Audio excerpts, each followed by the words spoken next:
You orang boleh tanya saya apa-apa. Yang Gobi mungkin cerita sikit lah program gotong royong pagi ni. Jadi Alhamdulillah pagi ni saya bersama dengan Datuk Alauddin, Ketua Polis Kuala Lumpur dan juga rakan-rakan daripada kita ada Jabatan Bomba, Jabatan Perpaduan, Dewan Bandar Kuala Lumpur, Peserta Penduduk, Surau Jumaat Ibadur Rahman di PPR Kapal Limau hari ini untuk satu program gotong royong komuniti dan saya amat alukan usaha dan kerjasama yang baik di kalangan agensi-agensi pasukan polis di Raja Malaysia dan juga komuniti kerana ini bukan hanya mampu untuk bantu meningkatkan tahap kebersihan dalam komuniti tapi mengeratkan lagi silaturahim dan juga persefahaman di kalangan penduduk dan juga pihak kerajaan. Ini saya harap akan menjadi pemangkin kepada lebih banyak usaha bukan hanya di peringkat lembah pantai tapi sekurang-kurangnya di seluruh Kuala Lumpur untuk kita sama-sama menjaga komuniti kita. Jadi saya ucapkan terima kasih kepada Datuk Alauddin dan juga pasukan di atas kerjasama yang baik dan juga cadangan ya untuk mengadakan program pada hari ini. So Abi, tadi dalam speech Abi ada mention sikit mengenai virus X kan. Jadi bagaimana KKD mengambil inisiatif untuk mengekang sebarang berita-berita ataupun penularan berita yang tidak benar mengenai virus X bagi mengurangkan kegentaran awam? Ya, jadi seperti yang kita semua sedia maklum, virus X merujuk kepada bukan virus yang sedia ada, tapi satu keadaan di masa depan yang mana pihak WHO meminta semua kerajaan mengambil iktibar dan ibrah pengajaran daripada pengalaman mengendalikan isu virus COVID-19. Maksudnya kita kena bersiap sedia dan mekanisme-mekanisme yang perlu ada ini perlu kita mantapkan. Jadi masa yang sama saya lihat banyak yang salah faham tentang maklumat berhubung virus X. Ada yang beranggapan jururawat dalam negara kita mesti diberi suntikan vaksin sekarang, padahal pihak Kementerian Kesihatan telah menangkis ataupun menyangkal dakwaan tersebut. Itu adalah satu berita palsu ya yang tersebar.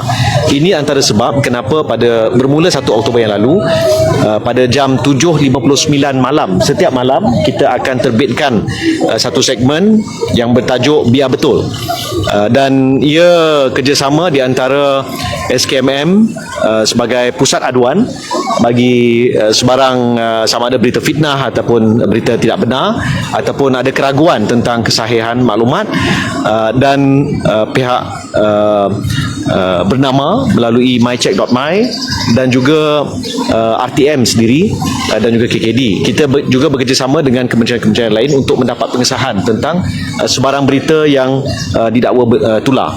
Ada yang contoh hampir setiap hari kita akan dapat aduan tentang adakah benar ada disediakan RM200 bantuan, RM1,000 bantuan, isi borang ini, isi borang itu.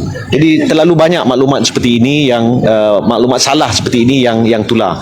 Jadi saya ada minta pihak SKMM isu kita bila kita blok satu website yang salah seperti ini yang tidak ada kaitan langsung dengan pihak kerajaan tapi dia adalah usaha untuk mendapatkan maklumat peribadi kita, pelaku-pelaku pesalah-pesalah ni dia akan buka yang lain. Jadi cara terbaik ialah kita tingkatkan kesedaran. Kita hanya rujuk kepada laman web rasmi kementerian. Jadi kalau kita nampak ada tengok link tu, kalau link dia nampak macam ni bukan kalau Kementerian Kesihatan dia mesti kkm.gov.my, kalau Kementerian Komunikasi kkd.gov.my. Jadi tahap literasi digital itu perlu kita tingkatkan di kalangan rakyat Malaysia. Baik. Pergerakan Indonesia dah larang penjualan dalam tol. Ya. Malaysia akan melakukan penjualan terhadap penjualan barang. Ya, saya ada dapat aduan ya sama ada daripada orang awam maupun daripada beberapa gedung yang besar. Jadi di peringkat Kementerian Komunikasi dan Digital kita tidak akan ambil sambil lewa ya apa yang diusahakan dilakukan oleh negara-negara jiran. Masa yang sama kita akan teliti kesesuaian dan kewajaran bagi negara kita sendiri. Ramai di kalangan rakyat Malaysia yang menggunakan sebagai contoh platform TikTok Shop untuk mereka menjual barang. Tapi masa yang sama, saya akan minta pihak SKMM dan juga Kementerian Komunikasi dan Digital untuk meneliti asas yang dinyatakan oleh kerajaan Indonesia untuk mengekang TikTok Shop. Saya rasa pihak TikTok perlu tampil untuk bagi penjelasan, kerana salah satu aduan ataupun asas kepada kenapa TikTok Shop dilarang di Indonesia ialah satu predatory pricing yang berlaku terhadap produk-produk yang akhirnya memangsakan pengusaha tempatan di Indonesia. Kedua ialah maklumat peribadi rakyat Indonesia yang berbelanja melalui platform tersebut yang kita tak tahu pergi ke mana maklumat itu. Jadi ataupun pihak Indonesia tidak tahu maklumat itu pergi ke mana. Jadi saya rasa semua media sosial dia meneliti perilaku, apa yang kita like, apa yang kita share, apa yang kita beli, apa yang kita tonton. Jadi ada beberapa isu di situ yang saya lihat wajar untuk pihak Kementerian Komunikasi dan Digital dan juga SKMM teliti aspek-aspek kepenggunaan ataupun aspek-aspek data personal data protection. Jadi ini yang saya rasa dalam masa terdekat saya akan panggil pihak TikTok, kerana mungkin kita dapat aduan termasuk daripada rakan-rakan media tentang masalah lain, contohnya isu iklan yang memberi kesan kepada organisasi media di Malaysia bila banyak daripada syarikat berbelanja untuk iklan bukan lagi melalui organisasi media di Malaysia, tapi mereka menggunakan platform-platform media sosial ini, maka ada kesan kepada media di Malaysia. Jadi saya sangat prihatin, satu, kesan kepada industri tempatan dengan adanya platform-platform online seperti TikTok Shop. Kedua, kesan kepada organisasi media.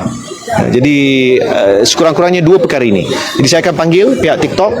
Saya lihat sejak mereka tidak lagi ada beberapa wakil di Malaysia, kerjasama pihak TikTok kepada kerajaan sangat lembab dan saya sangat tidak berpuas hati.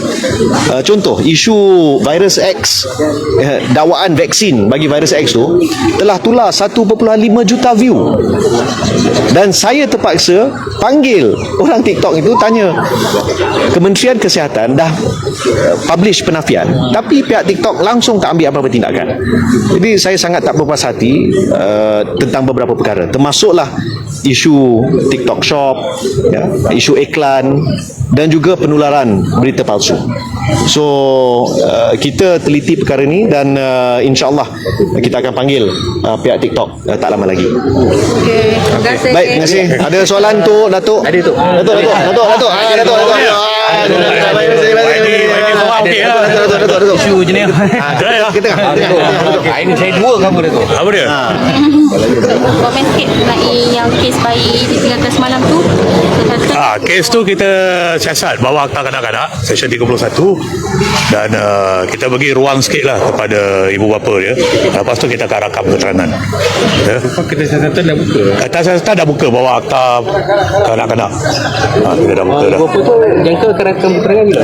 Kita bagi ruang untuk mereka melalui detik-detik yang ni lah yang lepas tu kita akan panggil, bagi ruang kepada ibu bapa dia. Lepas tu kita akan rakam cakapan, tapi kertas siasatan dah dibuka. Adakah kamu sesi kecuaian? Yes, buat masa ni kita buka tu buat kecuaian Seksyen 31 Akta Kanak-Kanak. Datuk, kenal kes yang tarik kereta tu ada akan nak panggil lagi ke? Yang mana? Yang tarik kereta tu, Datuk. Tarik kereta, okey, buat masa ni kita dah tangkap hampir 30 orang dan ada lagi beberapa suspek kita masih mencari dan kita tidak akan tolak ansur mengenai perkara ni lah, perkara melibatkan kumpulan-kumpulan ni, dan saya bagi amaran keras kepada mereka-mereka ni, kita akan cari mereka sampai dapat dan kita akan pastikan perkara ni dibanteras. So jangan mencabar kita lah, kita akan ambil tindakan. Yang 30 tu rehat sampai bila? Kita dah riman dah. Kita riman saya dapat 4 hari kot. Bermula daripada tarikh kita bawa ke mahkamah, ada yang dah 2 hari, ada yang dah 3 hari dah. So yang ada yang esok habis reman Kita akan sambung. Tapi terpulanglah pada pihak mahkamah lah untuk benarkan atau tidak. Untuk kemarin immigration ada buat operasi dekat Bukit Bintang kan. Jadi banyaklah warga asing, pengemis warga asing yang ditahan. So kita tengok di Bukit Bintang ni seolah-olah menjadi tumpuan pengemis warga asing. Jadi bagaimanakah tindakan polis Kuala Lumpur? Okey, kita kena lihat ya, pengemis ni dia nombor 1 dia warga asing. So warga asing ni bidang kuasa Jabatan Immigration, dan mengemis ni adalah bawah Jabatan Kebajikan. Walau bagaimanapun kita akan bekerjasama dengan agensi-agensi ni, pastikan aktiviti ni dikekang. Pemantauan di masa dijalankan. Pemantauan kita buat. Dan kalau ada maklumat kita akan salurkan kepada pihak yang berkaitan. So far ada kerjasama cross agensi tak? Ada, kita sentiasa ada kerjasama. Okey. Okey, terima kasih.